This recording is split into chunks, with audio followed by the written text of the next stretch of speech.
विद्या भारती द्वारा आयोजित 22वें राष्ट्रीय खेलकूद समारोह में देश के विभिन्न भागों के 11 क्षेत्रों से पधारे हुए सभी खिलाड़ी भैया बहन बंधु, समारोह में उपस्थित श्री मालचंद जी कटनी साहब, श्री भगत सिंह जी राजवी साहब जो अर्जुन अवार्ड से सम्मानित हैं, श्री रतनलाल जी पुगलिया साहब, मुख्य वक्ता के रूप में श्री नरेंद्र सिंह जी रावत साहब,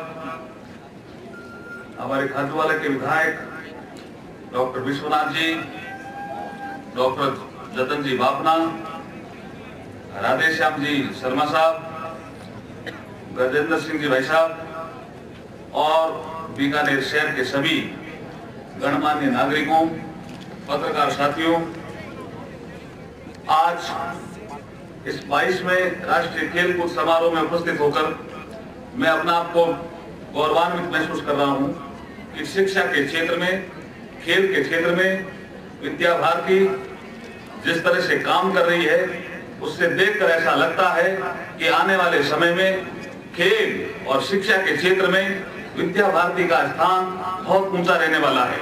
अब मैं कुछ बात आपसे बहुत इनफॉर्मल बात करने वाला हूं, क्योंकि काफी समय से आप बैठे हो, बोर भी हो गए। आप थोड़े दूर और नजदीक होते तो मैं भी आपसे बात ही करने लग जाता, फिर भी मैं करूंगा। जैसे पहला सवाल आपसे, आप मन में कुछ चीजें आए तो बताते रहना। खेलों से मिलता क्या? Why we play, why we play? We play for discipline, okay, yes, okay, thank you. We play for coordination. Coordination should be in our life. We play for coordination, okay? Okay. Anything doubt about it? Nothing. We play to achieve our target. It's okay? You have a target in your life? Everybody has set your target? Okay. Then you chart out your program, how you will achieve your target. That is your target. Now, then we learn from the games and sports punctuality in our life. Okay? Punctuality, समय पे आना चाहिए किसी काम को करने के लिए। लेकिन सबसे बड़ी चीज जो सीखते हैं अपन, हार और जीत का स्वाद चखने का तरीका भी अपन खेल से ही सीखते हैं, और कहीं नहीं मिलता है। Somebody will win,